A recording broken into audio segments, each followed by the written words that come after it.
Given the amount of recent attention that Tor and Onion routing have been getting, I thought I would do a couple of videos that describe the underlying ideas behind Onion routing and Tor, at least at a high level. So suppose you have two people. Suppose there's a person, and we'll call her Alice, and that Alice wants to send some type of message to another person, and we'll call him Bob. And she wants to send some type of message to Bob over the internet. For example, maybe Alice wants to send an email message to Bob, or maybe Bob runs a web server, and Alice is interested in viewing a web page, that is hosted on Bob's web server. Whatever that reason might be, Alice and Bob wish to communicate with each other over the internet. Now, the way that this is done today, at least underneath the hood, is that Alice's computer will basically create what's known as a data packet. Okay? And this data packet will contain whatever data Alice wishes to send to Bob. The data packet will also contain information about the source and destination of the packet. In this case, the source will be obviously Alice, and to be maybe a bit more precise, it'll be Alice's IP address or Internet Protocol address, which is effectively a way to encode Alice's location on the internet. The Internet Protocol address is typically a sequence of numbers that encodes Alice's location on the internet. For example, Alice's address in this case might be 1.2.3.4. And in addition to the source, the data packet will also contain the destination. In this case, the destination will be Bob's address. And Bob's address, let's say, we'll say it's 2.4.6.8. So this is where Bob is on the internet. Now what happens underneath the hood is that the data packet is then routed over the internet, and we'll kind of draw the internet as a cloud. And the data packet's going to be routed over the internet, and that's typically done through a series of computers known as routers, and each router basically will look at the data packet that comes in. It will effectively try to route that data packet closer and closer to Bob until finally the packet reaches its intended destination, namely Bob's system. And the idea is that the IP addresses here are used to effectively facilitate this process of trying to route traffic from one user to another user over the internet. So when this happens, Alice and Bob are going to be happy because they've been able to now communicate. But there is actually one notable feature of the way that packet routing is done today. Namely, if you think about it, the approach does not preserve the privacy of either Alice or Bob. Any of these routers, or for that matter, really any person out there who is capable of observing all this traffic over the internet, none of which is actually encrypted, they will in effect be able to determine that Alice and Bob are the ones communicating with each other, because Alice's IP address, the source, will not be encrypted, and likewise Bob's IP address, namely the destination, also has to be unencrypted, because these routers in between need to have that information to be able to route traffic from point A to point B, and if they need to be able to look at this information, then it stands to reason that anybody else who has access to this data can figure out that Alice and Bob are the ones communicating with each other.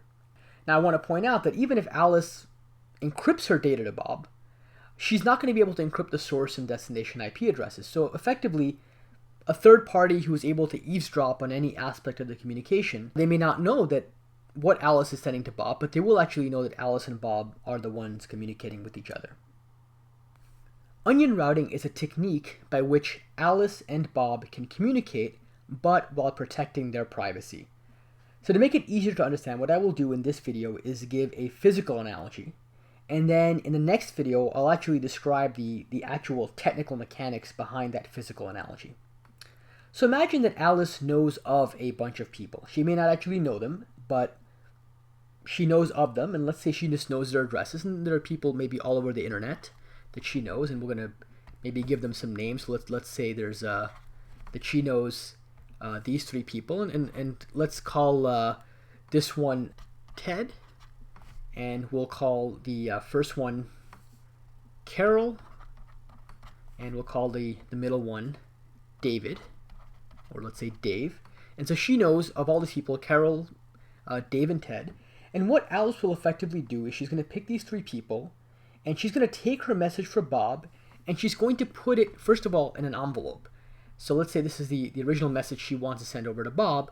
what she will do is take this message and put it inside of an envelope, and actually maybe I'll make it a bit of a smaller envelope for reasons that'll become clear for a moment. So she'll put it in this envelope, and let's say this envelope will have Bob's address on it. So this is going to have Bob's address on it, and I'll just label that with a B. What she'll then do is she'll take this envelope and she's going to put it inside of another envelope. And the second envelope, and I'm going to make the second envelope orange to signify that it will be an envelope that will have Ted's mailing address on it. Then she'll take this second envelope, this now effectively nested envelope, and she will put this second envelope inside of a third envelope. And I'm going to make this third envelope purple to signify that this third envelope effectively contains, or will be labeled with, Dave's address on it. And then finally, this third envelope will be put inside of a fourth envelope. And I'm sure you can see the paradigm now. The fourth envelope, I'll make it yellow, and this fourth envelope will actually contain on it, it will have Carol's address on it. So effectively what we have now is this nested collection of envelopes, one envelope inside of another, inside of another, inside of another, and so on, with the innermost envelope having Bob's address on top of it, and the outermost envelope having Carol's address on top of it. So Alice will then take this big nested collection of envelopes and just drop it in the mail. Now the post office is going to just see the outer envelope because everything else is contained inside the outer envelope, and the outer envelope contains Carol's address on it. So what the post office will do is they will send this envelope over to Carol. So Carol will take this envelope and she will open it up, and what she'll see inside is essentially three other envelopes that are nested. So she'll see the outer envelope, which is addressed to Dave. She'll see an inner envelope addressed to Ted. Or actually, she won't see the inner envelope addressed to Ted. She'll just see the outer envelope addressed to Dave. But we know that this envelope contains an envelope inside of it addressed to Ted, and that we also know that the envelope for Ted, in effect, contains another envelope inside of it, which is addressed to Bob. But all Carol sees is the outer envelope that is addressed to Dave. So Carol will take this envelope addressed to Dave, drop it in her mailbox, and again, the post office will dutifully, hopefully, send this envelope over to Dave. When Dave receives this nested collection of envelopes, he'll open it up, and what he'll see is this other orange envelope, which is addressed to Ted, and we know, because this is our example, that this orange envelope contains inside of it another envelope addressed to Bob. But Dave only sees the outer envelope addressed to Ted. He in turn will take that envelope, drop it in the mailbox, and that envelope will make its way to Ted. And Ted will open up this orange envelope, and he'll see inside of the orange envelope one last white envelope addressed to Bob.